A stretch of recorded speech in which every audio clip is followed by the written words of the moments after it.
மலை சில நினைவுகளை மட்டும் நினைக்காது, மறக்கணும்னு நினைக்கும் மனிதர்களையும் மீண்டும் நினைவுபடுத்தும். மழை மெதுவாக பெய்து கொண்டிருந்தது.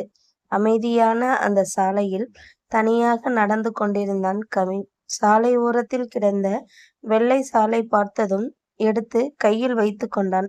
அந்த நொடியில் அவனின் முகம் அவள் கண்முன் வந்தது. அவன் சிரித்த நாட்கள், அவளோடு நடந்த மழை நேரங்கள், அவள் தோளில் இருந்த அதே ஷால், அனைத்தும் அவன் மனசுக்குள் திரும்பி வந்தது. கவின் மெதுவாக நடந்தான். மழைத்துளிகள் அவன் முகத்தில் விழுந்து கொண்டே இருந்தது. ஏன் என்னை விட்டுட்டு போனாய் என்று வெறிச்சாலையை பார்த்து கேட்டான். பதில் இல்லை.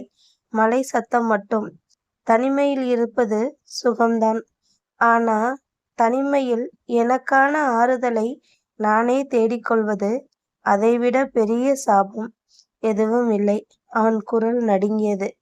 எல்லாரையும் யாரோ பிரிப்பாங்க. சண்டை, குடும்பம், சூழ்நிலை.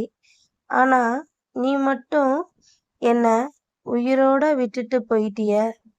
அவள் கண்களின் கண்ணீர் கலந்த மழை வழிந்தது. இந்த உலகத்தில் என்னை நினைக்க ஒருத்தர் இருக்காங்க. அதுவும் நீ மட்டும்தான். இப்போ நீயும் இல்ல. அவன் மெதுவாக அருகிலிருந்த டீ கடைக்குள் சென்றான். அங்கே அவன் நண்பன் அரவிந்த் நின்று கொண்டிருந்தான். கவினை பார்த்தவுடன் அவன் மெதுவாக கேட்டான், இன்னும் அவளை மறக்க முடியலையா? கவின் சிரிக்க முயன்றான். ஆனா அந்த சிரிப்பில் வலி மட்டும்தான் இருந்தது. உலகமே அவளுன்னு வாழ்ந்தவன் நான். இப்போ அவ இல்லாத உலகத்துல எப்படி வாழ்றது? அரவிந்த் அமைதியாக அவனை பார்த்தான். நமக்கு பிடிச்சவங்களுக்கு ஆறுதல் சொல்ல சில நேரம் ஒரு வார்த்தை கூட கிடைக்காதுடா. அந்த வார்த்தை கவினை இன்னும் உடைத்தது. வெளியில் மழை குறைய தொடங்கியது. ஆனா கவினின் வாழ்க்கையில் மழை நின்றதே இல்லை. ஒருத்தவங்கள பிடிச்சிருச்சுன்னா அப்படிதாங்க. அவங்களுக்காக என்ன வேணா பண்ணலான்னு தோணும்.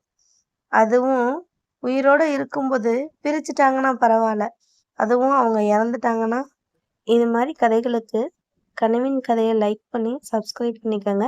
நான் நித்யா.